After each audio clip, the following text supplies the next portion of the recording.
Hey guys, it's M4J here and welcome back to the Somerset Hills Railway. It has been ages since I last uploaded a video in this series. I can only apologise for that. The truth is, I lost my inspiration a little bit. And it's kind of this series and Global Ventures and to an extent some of the others as well, although some of the others are a little bit easier. Because I've got the viewership there, I get people saying, hey, can you do this, can you do this, and it gives me those ideas. Or at least it gives me motivation to do things that I wouldn't have otherwise done. With this, it's a little bit different and a little bit difficult, mainly because it's mostly done on stream, so it's sort of 2 hours of me sitting here thinking, what the hell am I going to do in the stream today? And then trying to come up with some kind of solution. Hopefully, though, that will pick up in the future. More and more people will be interested in this series, and it might become easier to do. But yeah, I lost my inspiration a little bit. I still know where I want the route to go and what I want the route to be, but finding ways to actually get that across into the game can be challenging at times. And that's kind of why I'm glad that I do have some friends now who like the game more than I do, for that matter, and can offer me some advice. So Josh is definitely one of those people. Been talking to him a little bit about this route off camera in between streams, trying to find a solution to some of the problems I've been having. And the actual main catalyst for me that made me want to continue this route again was, for those of you who are subscribed to my channel, you'll see that I put out a video last week when you're watching this, on a route that I found on the Steam Workshop, and that route is called the Isle of Wight extension. I make no claims to have made that route or anything like that. I found it on the workshop. It's created by a guy called Zio. I think I've put a link in the description of last week's video, the scenarios video, so if you go over and check that out. I did make a scenario on that route because I had some trouble loading up the ones that came with the route, so I made my own. But that kind of gave me inspiration to continue with this series, and it might sound weird considering what the Isle of Wight extension is. For those of you that don't know, it's a what-if scenario. So it's a what-if the original island lines on the Isle of Wight were rebuilt to modern standards and then use some kind of modern stock. I say modern in inverted commas because the stock I used was the Class 455, which has been around since the very early 80s, if not the late 70s, I believe.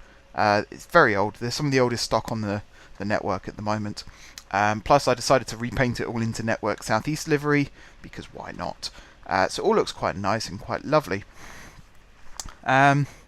But just that route in general gave me inspiration for continuing with this route, because it reminded me why I started this route.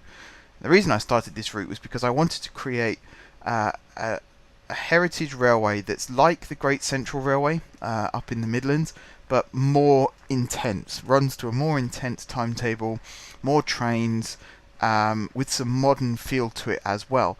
So in the case of the Somerset Hills Railway, it runs into modern towns.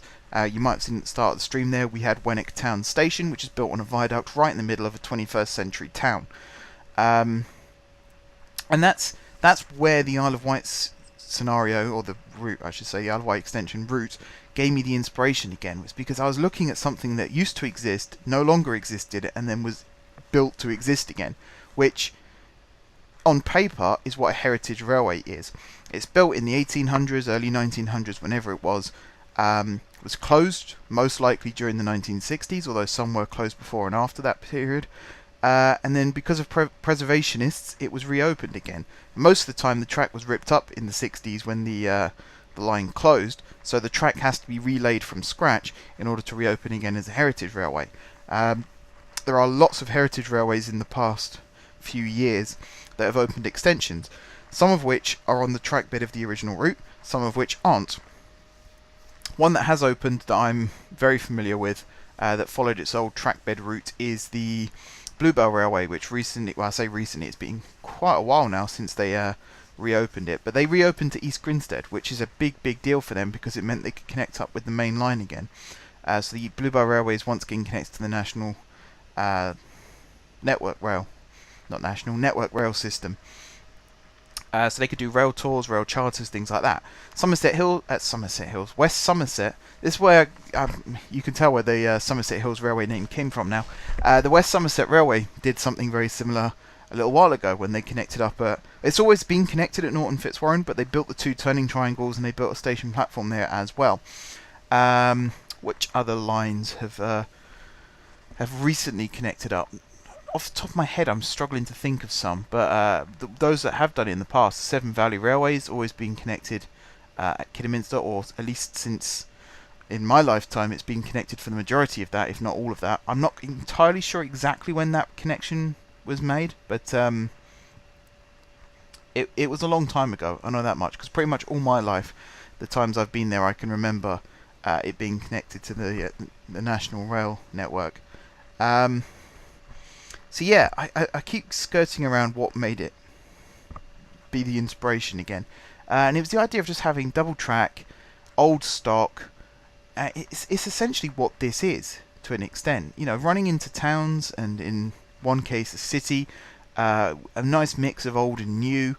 It's perfect. It's exactly the kind of thing that I've been looking for. So this series it's kind of a reboot in many respects, and you'll see that in this episode already on the time lapse.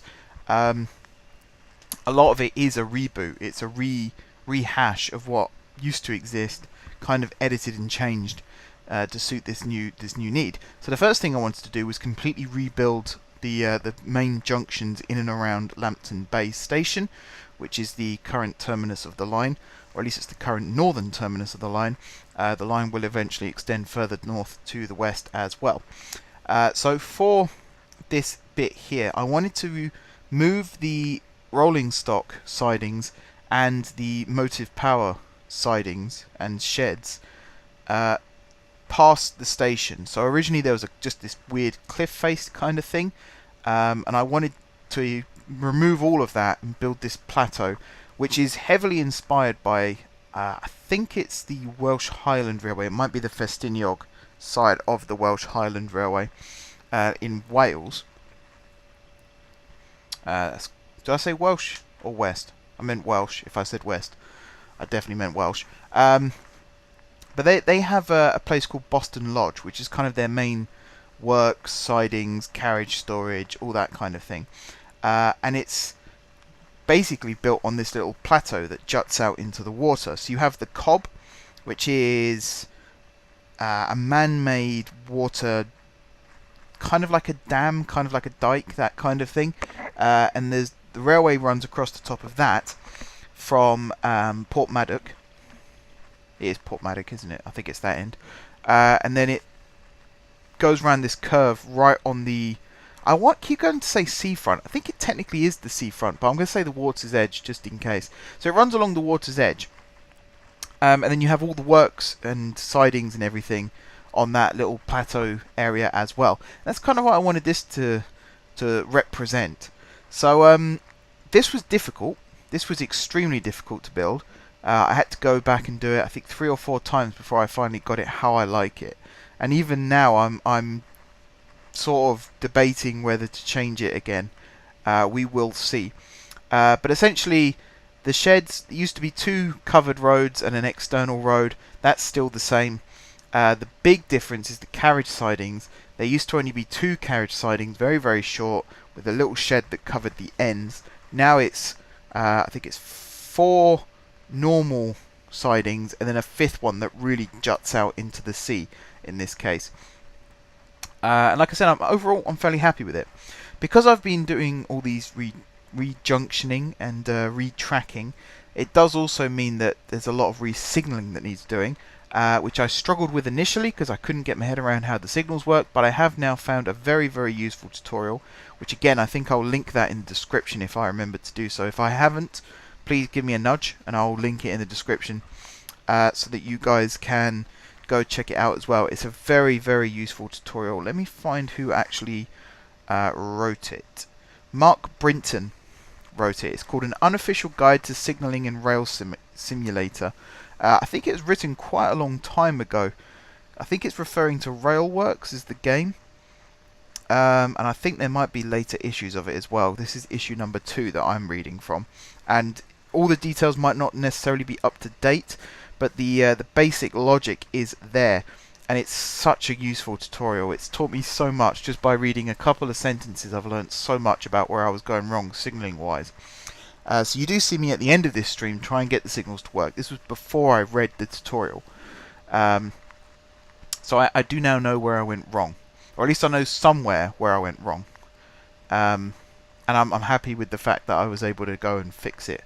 I haven't actually done it in the route yet. I'm going to do it in a stream so I can read the tutorial as I'm doing it, so that those who are watching the stream can also pick up on the little tips and tricks that I've learnt. But overall, like I said, I'm very happy with how this route's going now. It's definitely this new mentality I've got now, where I don't just... I mean, I never gave up on things, but I would have this moment where if I couldn't quite understand something, I would give up on that, start again on the same route. So in this case, I'd have gotten rid of everything in Lambton and started again. I didn't want to do that this time, because I like now I like making something and then going back and fixing it and making it work. That's kind of my new hobby. So for this, exactly the same thing. I wanted to go and I wanted to make it work. I had some problems with the terrain locking here, so you can see the way the track connects up is not particularly nice, so I do have to go back and redo all of that. I have some frustrations with this game, particularly with things like spline, track laying, and it was signalling up to a point, but now not so much. And there are a couple of other things where I just think it could be a little bit easier to use. And actually, I said in the stream, Train Sim World, they've started releasing information about how you'd be able to build your own custom routes and scenarios. And from what I've read, you need to have at least a basic knowledge of the Unreal Engine and how to code in the Unreal Engine, which seems a bit excessive. It's not really something that a casual player like myself would be able to do. You know, I have done coding in the past.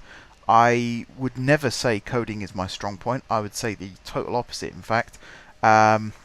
It's a real headache for me trying to get my head around it, and it's not exactly my favourite thing to do. So I was originally going to transfer this route over to Train Sim World when I was able to, but now I'm not so sure that that's a smart idea.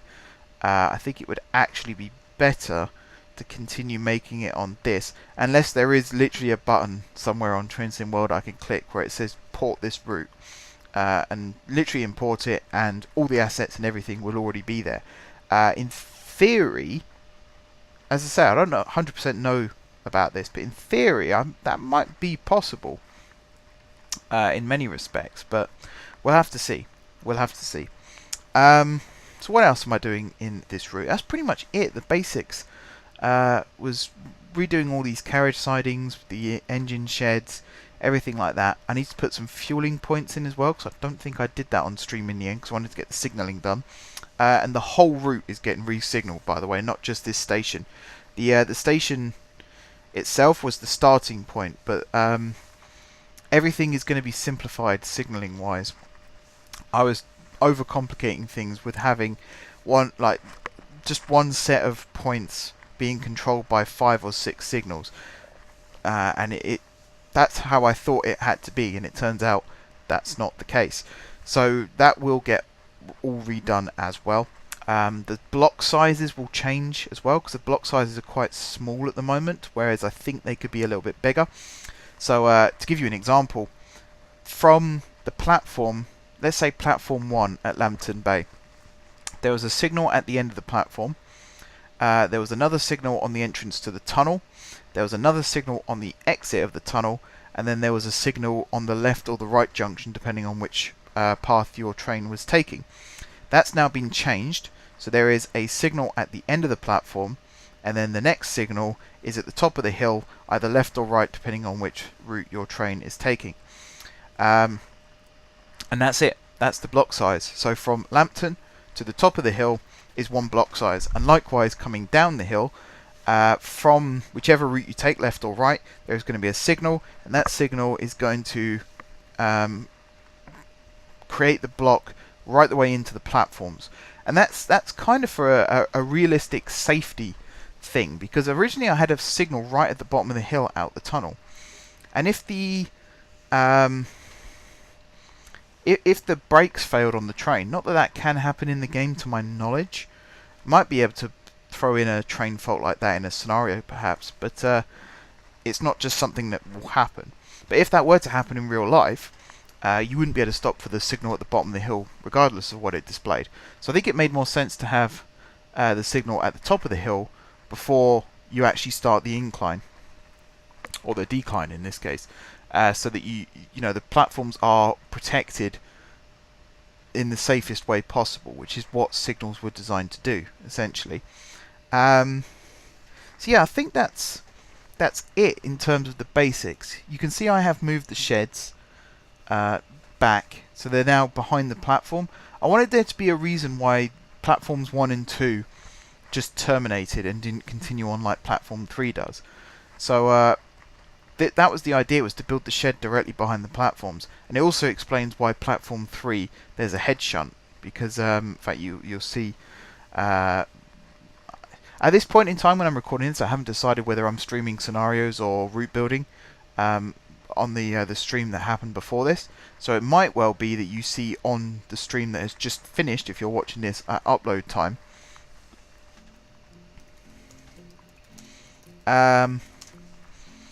but I'm going to put some scenery and stuff in as soon as possible as well, because I want this area to look as nice as possible, because that means when I start to lose motivation for the rest of the route, I can always come back here to Lambton and see how well it's looking, and that will sort of spur me on to continue. So I think what you're seeing here is pretty much the final version of the tracks that were actually placed. I'm trying to remember, because I might have had one more crack at these carriage sidings. I'm just trying to remember off the top of my head. I think this is it. I think I built the 3 here, one either side of the main running line. I say main running line, they're all sidings. Then I put a 4th one off to the east side there. And then I do the crossovers to connect these up. And then I do go and jut out the 5th line. So you will see that in a second. This track laying is very, very frustrating, by the way. Trying to get it so that it connects. I'm sure there's a... I think it used to be if you held control whilst laying the track, it would snap. It might have been shift. I'm not 100% sure. But I wish there was a button you could just press. So instead of using the crossover like I'm doing at the moment, if you just selected a start line and you selected a destination line, and then it automatically placed a track that connected the two together, that would be really, really handy. Really, really handy. And I do think this is the final version that you see me build right now. Yeah, because there's the siding that juts out into the sea. And I think, as I said, I think that's the final layout. I'm going to stop talking now and let the music take over, because my throat is sore because I've been talking a lot today, recording various videos and whatnot. Music, if you haven't already heard it, it's the Planet Coaster soundtrack I've got playing over this. I have 2 compilations, 1 and 2. This is compilation 2. Compilation 1 made its debut on Monday in Cities in Motion 2. So let me know what you think of the music in the comments. If you want a link to buy the music for yourself, let me know and I'll add that in the description of all future videos. So yeah, this is where I'm starting to mess around with signals, so I am going to stop talking and let the music take over, because this was so frustrating. So thank you very much everybody for watching. Don't forget to leave a like if you enjoyed the video, and of course if you're enjoying the series, drop some comments down below with ideas for future episodes. Also let me know where I'm going wrong in terms of certain aspects of the game, especially if there's something that you see I'm doing very, very wrong. Please do let me know, because chances are I haven't spotted it, and the information would be valuable. Besides that, if you haven't already subscribed to the channel, be sure to hit the subscribe button. If you have already subscribed to the channel, thank you guys for your continued support, and until next time, I will see you soon.